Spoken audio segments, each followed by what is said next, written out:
Orders రావట్లేదు, ఏం చేయాలక్క? Tips చెప్పండి. నాకు వచ్చే వాట్సాప్ మెసేజెస్లో ఇవే 50% వరకే ఉంటాయి. ఆర్డర్స్ రావాలంటే మీరు ఫస్ట్ వేరే వాళ్ళ వీడియోస్ కింద వెళ్ళి మాకు ఆర్డర్స్ ఇవ్వండి ప్లీజ్ అని అడుక్కోవడం మానేయండి.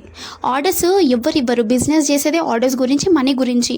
వాళ్ళకు వచ్చిన ఆర్డర్స్ మీకు ఎట్లా ఇస్తారని అనుకుంటారో అడగడం ఫస్ట్ మానేయండి. అడిగి కూడా వేస్ట్, అసలు ఏం యూజ్ ఉండదు. ఇన్ కేస్ వాళ్ళకు ఎక్కువ ఆర్డర్స్ వస్తే నిద్ర లేకుండా తిండి మానేసి చేసుకుంటారు, కానీ మీకు మాత్రం ఇవ్వరు, ఆర్డర్స్ అనేది ఇవ్వరు. మంచిగా ఛానల్ క్రియేట్ చేసుకోండి, ఇన్స్టా పేజ్ క్రియేట్ చేసుకోండి. మీరు బ్యాంగిల్స్ డిజైన్స్ చేసేటప్పుడు వీడియోస్ తీసి మంచిగా అప్లోడ్ చేయండి, ఎడిట్ చేయండి.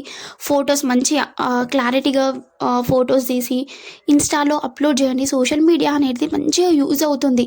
దాన్ని ప్రాపర్ వేలో యూజ్ చేసుకుంటే మీకు చాలా ప్రాఫిట్ అనేది ఉంటుందండి. అంతేకాని వేరే వాళ్ళని అడుక్కుంటే మాత్రం వేస్ట్ తెలుసా. యూజ్ అనేది ఏం ఉండదు.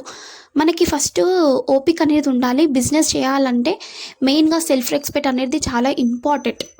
ఓకేనా? ఇవన్నీ ప్రాపర్ చేయండి, మీకు ఆర్డర్స్ ఎలా రావో నేను కూడా చూస్తాను. అండ్ నా దగ్గర బిజినెస్ కిట్ తీసుకున్న వాళ్ళకి ఇన్స్టాలో, యూట్యూబ్లో వీడియో ఎడిట్ చేసి ఇస్తాను. Thank you. ఇన్ఫో గురించి వాట్సాప్లో మెసేజ్ చేయండి. Thank you.